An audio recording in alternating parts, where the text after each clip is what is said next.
नमस्कार दोस्तों, बहुत-बहुत स्वागत है आपका। दोस्तों हम लोग बात कर रहे थे इंडियन ज्योग्राफी की, जिसमें हम लोग लास्ट क्लास में बात कर चुके थे पठार यानी कि प्लेटू के बारे में। डेक्कन प्लेटू क्या होता है, दक्षिण के पठार के बारे में हम लोग विस्तार से चर्चा कर चुके थे। आज हम अभी जो बात करने वाले हैं, वो बात करेंगे इंडिया के कोस्टल प्लेन के बारे में। कोस्टल प्लेन, जिसे हम लोग तटीय राज्यों के नाम से जानते हैं। समझ लेते हैं एक बार कोस्टल।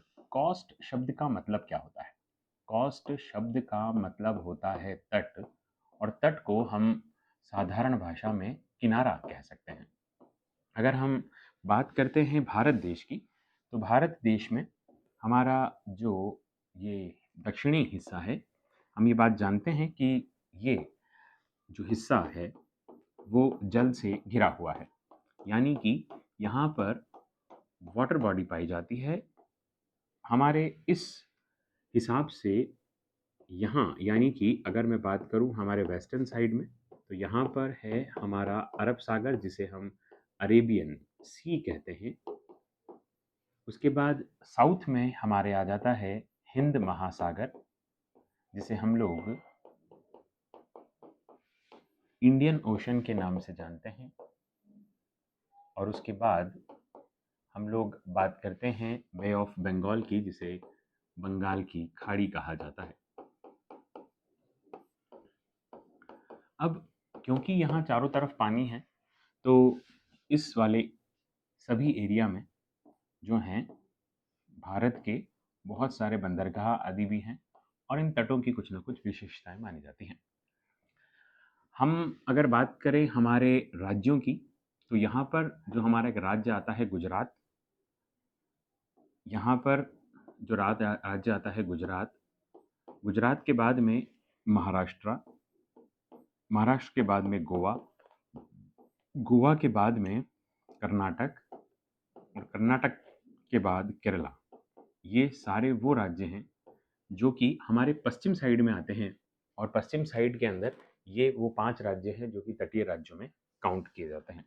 अगर मैं पूर्वी राज्यों की बात कर लूँ, तो पूर्व के अंदर, है ना, यानी इस दिशा के अंदर, है ना, ये दिशा तो आपकी कहलाती है पश्चिम, और ये कहलाती है आपकी पूर्व। इस वाले एरिया को पश्चिमी तटीय और इसको पूर्वी तटीय कहा जाएगा। यहाँ पर यहाँ पर हम लोग बात करेंगे किसकी? तमिलनाडु की। तमिलनाडु से ऊपर हम अगर बात करते हैं तो आता है आंध्र प्रदेश, फिर आता है आपका उड़ीसा, और फिर आता है आपका वेस्ट बंगाल यानी कि पश्चिम बंगाल। तो ये सारे के सारे वो राज्य हैं जो कि आपके पूर्वी तटीय राज्यों में शामिल होते हैं। क्या इनकी खास बात है? क्या इनमें विशेषताएं रहेंगी? इन पर हम लोग जो है वो चर्चा करने वाले हैं। तो तटीय राज्य जो है जहाँ पर पानी की मात्रा होती है, जैसे मैंने आपको कहा कि भारत के जो तटीय मैदान यानी कि कोस्टल एरियाज हैं, उन कोस्टल एरियाज के अंदर हम लोग बात करते हैं कि इसको 2 भागों में बाँटा जाएगा। एक तो वेस्टर्न कोस्टल, और दूसरा ईस्टर्न कोस्टल प्लेन के नाम से इसको जाना जाता है।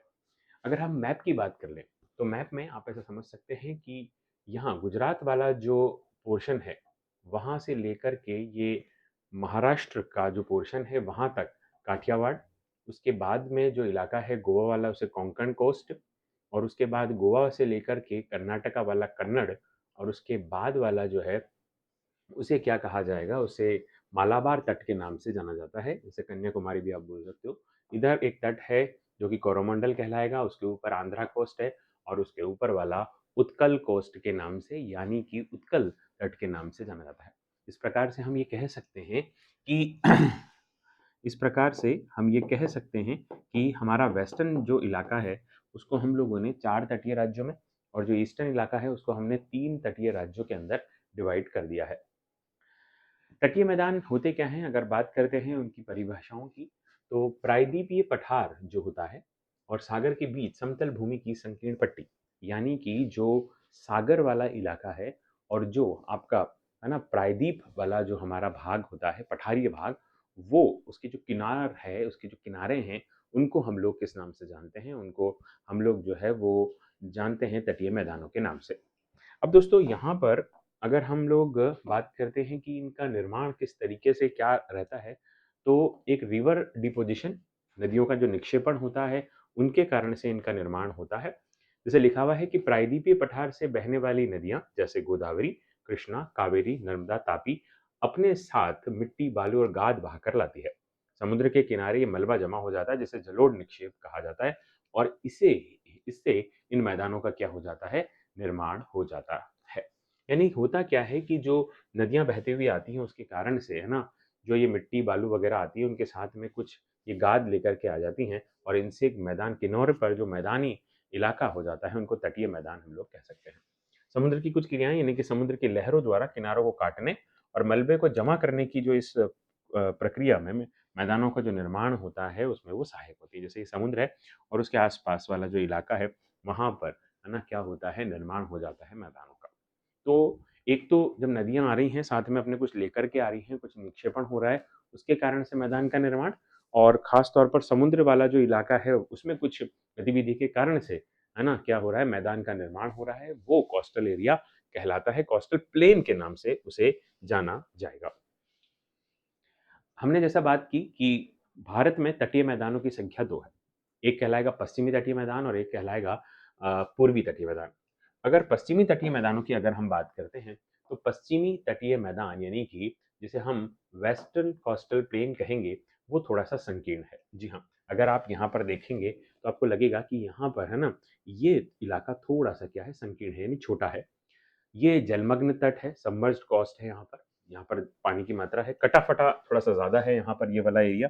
प्राकृतिक बंदरगाह है, यहाँ पर नेचुरल तरीके से जो हार्बर्स बने हुए हैं, पोर्ट्स बने हुए हैं, वो ज़्यादा हैं। पूर्वी तटों की मैदान की बात करें तो थोड़ी-सी इसमें चौड़ाई इसके मुकाबले थोड़ी ज़्यादा है।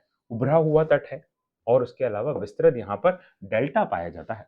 डेल्टा जब नदियाँ समुद्र में मिलती है तो अ, अंतिम समय में वो क्या करती हैं, एक अपना जो जलराशि है उसको विस्तारित कर लेती है, अलग-अलग धाराओं में वो बहने लग जाती है।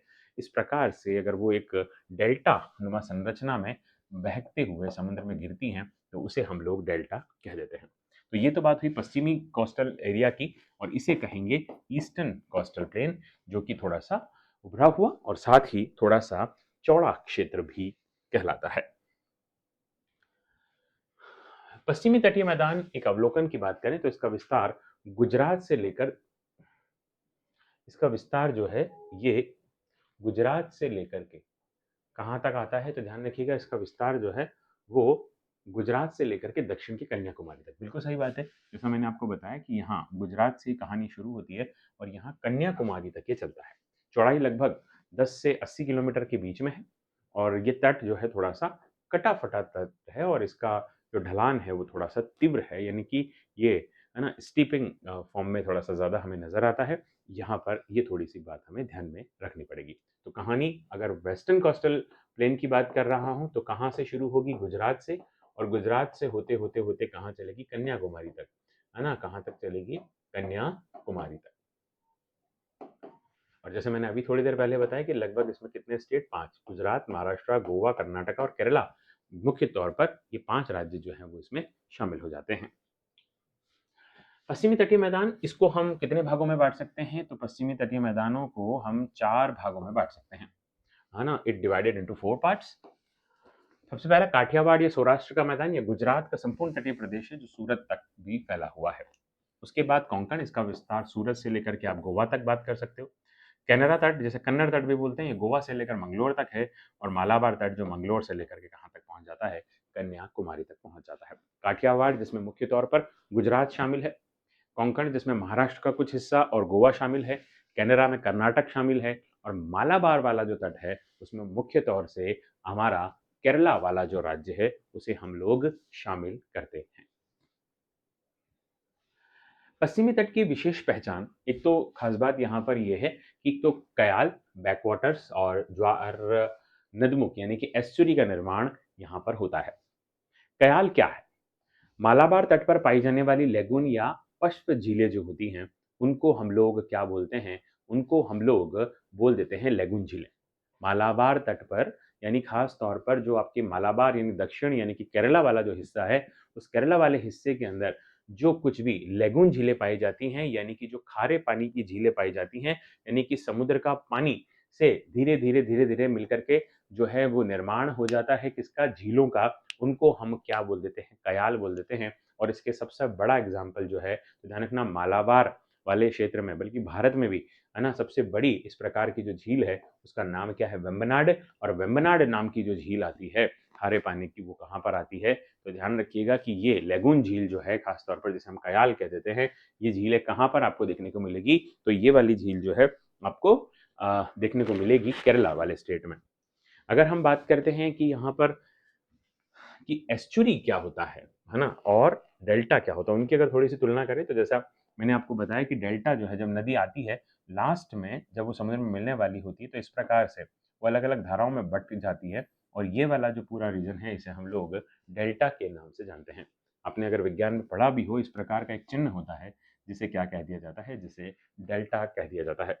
ये ज्वार नदमुख एस्चुरी का मतलब एक नालीनुमा संरचना में नदियां बहती हुई किस में मिल जाती हैं, समुद्र में मिल जाती हैं, और जब इस प्रकार से ये आकर के समुद्र में मिल जाती हैं तो ये वाली जो सिचुएशन होती है, ये वाली जो पोजीशन होती है, इसे एस्चुरी यानी कि ज्वार नदमुख के नाम से जाना जाता है।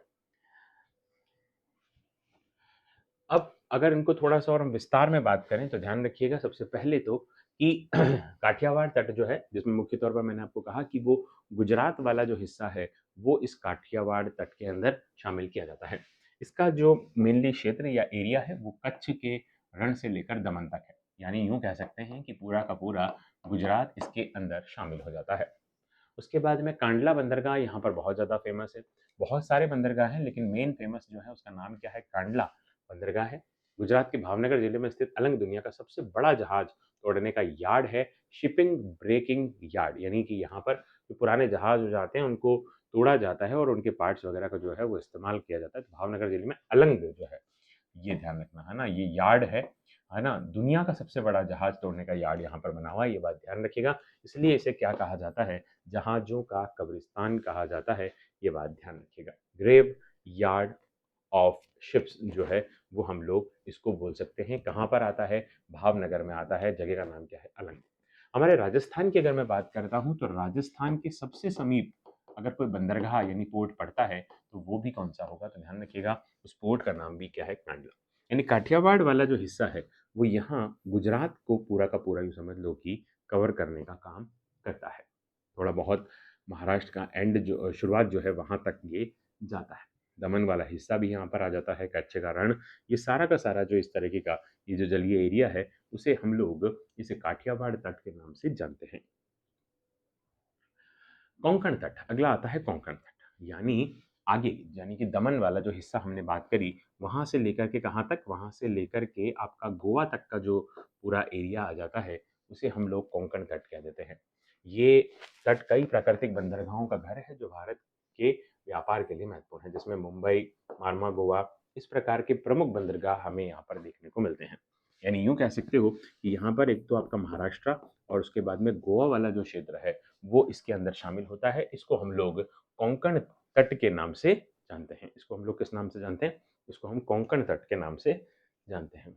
कन्नड़ तट, कैनरा तट, गोवा से कर्नाटक तक। अगर गोवा की बात करें तो गोवा से लेकर आप कहाँ तक, गोवा से लेकर के आपका ये जो कर्नाटक वाला हिस्सा है यहाँ, उसमें भी मंगलोर जो है वहां तक, तो गोवा से कर्नाटक यानी मंगलोर तक जो है वो हमें ये देखने को मिलता है। ये भारत का सबसे सकड़ा तटीय मैदान है, यानी कि हमारे इंडिया का सबसे संकीर्ण अगर कोई क्षेत्र है, एरिया है, तो वो ये वाला एरिया कहलाता है, जिसे हम लोग कोंकण या कन्नड़ या कैनरा तट के नाम से जानते हैं। इसमें यहाँ पर एक जलप्रपात जिसका नाम है जौग जलप्रपात, जो यहाँ पर हमें देखने को मिलता है, कौन सी नदी पर है, शरावती नदी, जो इसी वाले एरिया के अंतर्गत आ जाता है। उसके बाद में एक और तट की बात कर लेते हैं जो कि वेस्टर्न साइड में ही है, मालाबार तट इसे हम कहेंगे। मालाबार तट जो है मंगलोर से लेकर के आगे कहाँ तक, कन्याकुमारी, और मुख्य रूप से अगर हम बात करते हैं तो ये कवर करता है जिस पर्टिकुलर स्टेट को, उस स्टेट का क्या नाम होगा, उस स्टेट का नाम है केरला। तो ये केरला को कवर करता है, ये बात ध्यान रखिएगा। एक और इम्पॉर्टेंट चीज अपडेट है आप लोगों के लिए कि जो केरल है ना, उस केरल का नाम अब केरलम हो चुका है।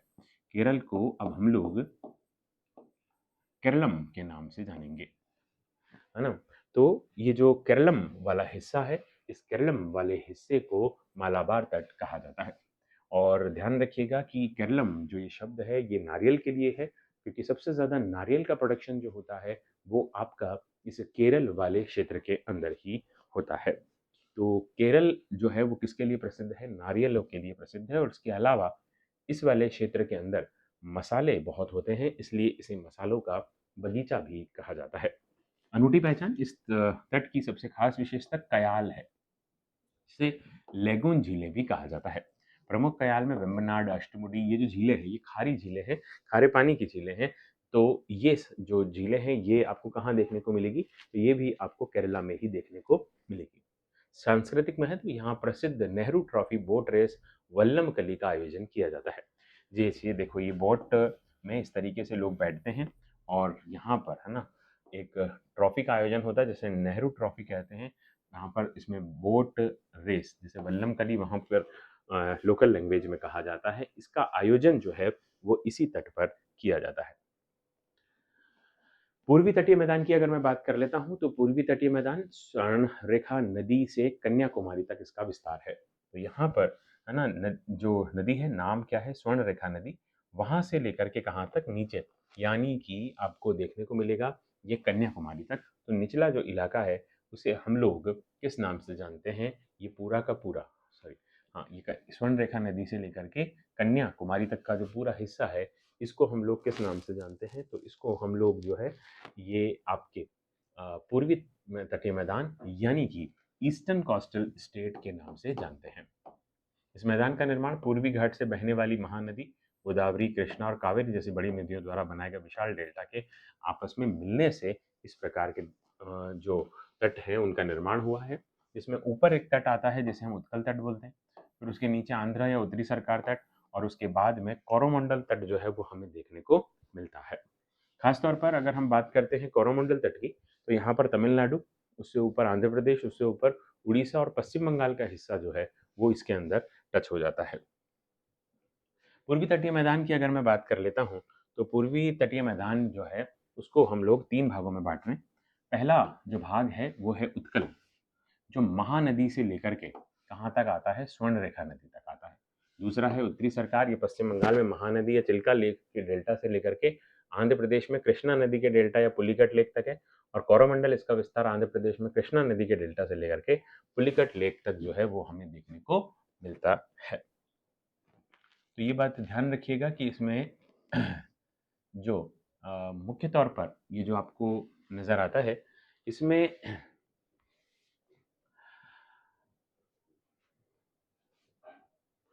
इसमें ये वाला जो क्षेत्र है जिसमें ऊपर आपको उत्कल तट की अगर मैं बात करता हूँ तो उत्कल तट के अंदर स्वर्ण रेखा नदी और उसके बाद में महानदी तक का जो पूरा डेल्टा का एरिया है वहाँ तक ये फैला हुआ है। उसके विशेषता ये है कि चिल्का झील जो भारत की सबसे बड़ी लेगून झीलों में आती है वो इसमें मानी जाती है। पारादीप बंदरगाह और अब्दुल कलाम द्वीप, जिसका पहले नाम व्हीलर द्वीप हुआ करता था, वो सब कुछ हमें जो है वो यहाँ पर देखने को मिलता है। ये भारत का प्रमुख मिसाइल प्रशिक्षण केंद्र भी है, यानी कि यहाँ से मिसाइल जो है उसका परीक्षण किया जाता है। उसके बाद में आंध्र प्रदेश की अगर मैं बात करता हूँ तो देखिए यहाँ से लेकर के यहाँ तक, यानी कि आपके स्वर्ण रेखा से लेकर के महानदी तक का जो पूरा एरिया आ जाता है वो इसके अंदर शामिल होता है। उसके बाद में अगर बात करते हैं आंध्र प्रदेश की, तो आंध्र प्रदेश में चिल्का झील से लेकर के पुलिकट एक लेक आती है नीचे की तरफ आंध्रा साइड में, वहाँ तक जो है वो पूरा विस्तार है आपके इस आंध्र तट का, जिसे उत्तरी सरकार तट के नाम से जाना जाता है। कोल्लेरू पुलिकट झीलें जो है वो यहाँ पर पाई जाती है। विशाखापट्टनम बंदरगाह है जो डॉल्फिन नोज नाम की पहाड़ी से पूरा घिरा हुआ है, जो कि एक सुरक्षित बंदरगाह इस प्रकार से माना जाता है। और श्री हरिकोटा द्वीप जहाँ इसरो का सतीश धवन अंतरिक्ष केंद्र है वो भी कहाँ पर है? तो ध्यान रखिएगा वो भी इसी क्षेत्र में है। कौन से द्वीप पर है? श्री हरिकोटा द्वीप पर है, ये बात ध्यान रखिएगा। तो 2 द्वीपों के नाम आपको याद रखने हैं। एक द्वीप का नाम है अब्दुल कलाम द्वीप जिसका नाम व्हीलर द्वीप था, जो कि उड़ीसा साइड में आता है, और आंध्रा साइड में आता है श्री हरिकोटा द्वीप, जो इसरो का कौन सा सतीश धवन अंतरिक्ष केंद्र जो है वो हमें वहां पर देखने को मिलता है। कोरोमंडल तट दक्षिण भारत का धान का कटोरा कहलाता है। इसका विस्तार पुलिकट झील से कहाँ तक है? तो वो कन्याकुमारी तक है। और दक्षिण भारत में खास तौर पर पुलिकट झील से कन्याकुमारी यानी पूरा तमिलनाडु वाला जो इलाका है वो यहाँ पर शामिल होता है। दक्षिण भारत का धन का कटोरा भी इसे कहते हैं। कावेरी डेल्टा के कारण अत्यधिक उपजाऊ, जिसे दक्षिण भारत का धान का कटोरा इसलिए इसे कहा जाता है। लौटते मानसून, उत्तर पूर्वी मानसून से शीत ऋतु में यहाँ पर बरसात होती है, खासतौर पर सर्दी में जब लौटता हुआ मानसून होता है तब इस तमिलनाडु वाले कोरोमंडल तट पर क्या होती है, बरसातें होती हैं। प्रमुख बंदरगाह चेन्नई है, एन्नौर है और तूतीकोरिन है। चेन्नई एक कृत्रिम बंदरगाह है, एन्नौर कामराजार पोर्ट के नाम से भी, और तूतीकोरिन वीओ चिदम्बरनार पोर्ट के नाम से भी इसे जाना जाता है। ये बात ध्यान रखिएगा। पूर्वी तटीय मैदान पश्चिमी तटीय मैदान की अपेक्षा एक चौड़ा है, वहाँ जनसंख्या भी ज़्यादा है और यहाँ खारे पानी की जो झीलें पाई जाती है, मैंने आपको नाम बताए हैं, नाम ध्यान रखिएगा। चिल्का झील उड़ीसा में, कोल्लेरू झील जो है वो आंध्र प्रदेश, पुल्लिकट तमिलनाडु में है, और वेम्बनाड झील जो है वो कहाँ पर पड़ती है, तो वो आपको केरला में देखने को मिलेगी। राजस्थान में खारे पानी की झील को पलाया कहते हैं, ध्यान रखना। राजस्थान में भी इस प्रकार की झीलें पाई जाती हैं, जैसे सांबर झील वगैरह, तो वो कहाँ पाई जाती हैं, वो राजस्थान में पाई जाती है, पलाया बोलते हैं। लेकिन सबसे ज़्यादा लेगून झीलें कहाँ पर है, केरला में।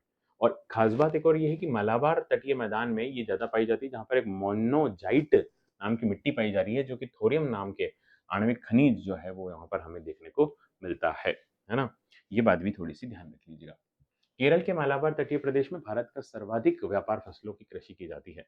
India's most commercial crops of the cultivated in the Malabar coastal region of the Kerala, such as rubber, coconut, betel nut, cloves, black pepper, cardamom, mango, cashew, banana, बहुत सारे इस प्रकार की चीज़ें यहाँ पर पाई जाती हैं और इसलिए इसे मसालों का बगीचा कहते हैं। यहाँ पर शांत घाटी यानी कि साइलेंट वैली भी पाई जाती है। साइलेंट वैली जो होती है वो बायोडाइवर्सिटी के लिए हमारे देश में क्या है, बहुत ज़्यादा ही फेमस है। उसके अलावा कुछ बंदरगाह यहाँ पर हमें देखने को मिलेंगे, जैसे गुजरात में कांडला, भरूच, ओखा, द्वारिका, पोरबंदर, नवी बंदर, सोमनाथ, सूरत। महाराष्ट्र में मुंबई, न्यावासोवा, रत्नागिरी। गोवा में न्यू मार्मागोवा। कर्नाटका में तिरुवनंतपुरम, कोच्चिन, कोझिकोड नाम से ये बंदरगाह जो है वो हमें देखने को यहाँ पर मिलते हैं। पूर्वी बंदरगाह की बात करें तो पश्चिमी बंगाल में कोलकाता, हल्दिया, डायमंड हार्बर। उड़ीसा में कोणार्क, पुरी, पारादीप। आंध्र प्रदेश में विशाखापट्टनम, मछलीपट्टनम, काकीनाडा। तमिलनाडु में चेन्नई, तूतीकोरिन और कन्याकुमारी जैसे ये पाए जाते हैं। कुछ एक पॉइंट्स पर बात कर लेते हैं कि भारत का सबसे प्राचीन कृत्रिम बंदरगाह कौन सा है, तो ध्यान रखिएगा चेन्नई, अभी हमने बात करी। सबसे बिजी कौन रहता है, तो मुंबई। डॉल्फिन से मैंने बताया सुरक्षित कौन है, विशाखापट्टनम। और गहरा भी कौन सा है, तो विशाखापट्टनम है। कंप्यूटरीकृत है न्यावा शेवा, जो कि महाराष्ट्र में है। एडीबी, एशियन डेवलपमेंट बैंक ने किसको बनाया है, एन्नौर। और पेट्रोलियम के लिए जो फेमस है उसका नाम है आपका मुंबई हो जाता है। देश का वो बंदरगाह जिसे रसायनों की आपूर्ति करवाते हैं जो है दहेज नाम का, जो कि गुजरात में बेसिकली पड़ता है।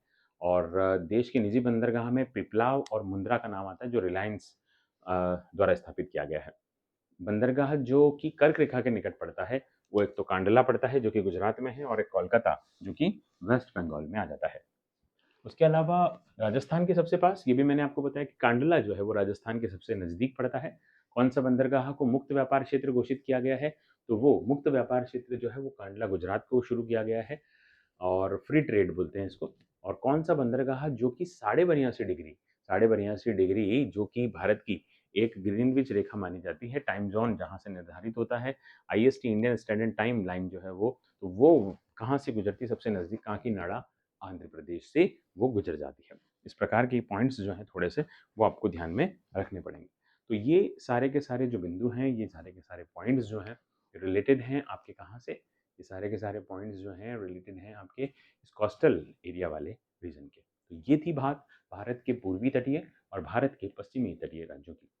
उम्मीद है कि ये सेगमेंट आपको समझ आया होगा, पसंद आया होगा। तो चैनल को एक बार सब्सक्राइब जरूर कर लीजिएगा और वीडियो को लाइक ज़रूर करिएगा। जय हिंद, जय भारत।